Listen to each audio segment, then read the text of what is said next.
Praise the lord. అలసిన వానిని ఊరడించు మాటలు. అక్టోబర్ 26వ తేదీ. మేము దేవుని జతపని వారమై ఉన్నాము. మీరు దేవుని వ్యవసాయమును, దేవుని గృహమునై ఉన్నారు.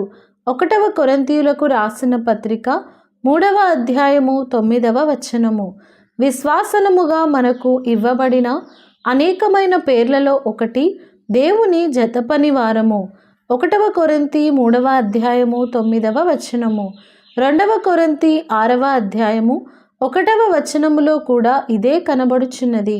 కాగా మేమాయన తోడి పనివారమై మీరు పొందిన కృపను వ్యర్థము చేసుకొనవద్దని మిమ్మును వేడుకొనుచున్నాము. ప్రభువు కోరిన ఎడల యెరూషలేము ప్రాకారములను పునర్నిర్మించుటకు ఎవరో కొంతమంది అన్యజనులను వాడుకొని ఉండవచ్చును. లేదా అదే కోరేషు రాజును అతని సేనలను కావలసిన వస్తువులను పంపుటకు వాడుకొని ఉండవచ్చును.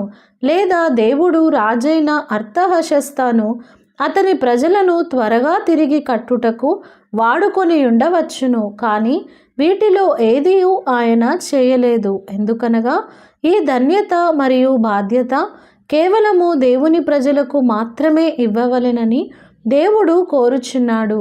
ఎవరైతే నిజముగా తిరిగి జన్మించి నిత్య జీవ వరమును పొందియున్నారో వారు మాత్రమే దేవుని ఇంటి నిర్మాణములో భాగస్థులకు ధన్యత కలిగి ఉన్నారు. అయినప్పటికీ మనము ఒక మతమునో లేక గుంపునో నిర్మించుటకు రక్షింపబడలేదు. దేవుని ఇంటిని, దేవుని నివాస స్థలమును, పరలోకపు ఇంటిని నిర్మించుటకు ఆయన నామమున పిలువబడితిమి.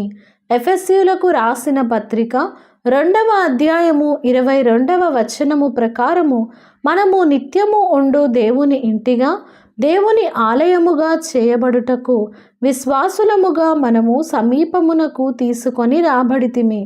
ఆయనలో మీరు కూడా ఆత్మమూలముగా దేవునికి నివాస స్థలమై ఉండుటకు కట్టబడుచున్నారు. ఈ దేవాలయము ఇటుకలు, రాళ్ళు, మట్టి లేదా కలపతో చేయబడినది కాదు. ఇది నిత్యము ఉండు ఆత్మీయ గృహము. దీనిని నిర్మించు ధన్యత మరియు ఘనత లోకస్తులకు అందుబాటులో లేదు. ఈ ధన్యత దూతలకు కూడా ఇవ్వబడలేదు. కానీ ఎవరైతే ప్రభువైన యేసుక్రీస్తు యొక్క ప్రశస్త రక్తము ద్వారా కొనబడి ఉన్నారో కేవలము వారికే ఇవ్వబడినది. Thank you. Praise the Lord. Have a blessed day.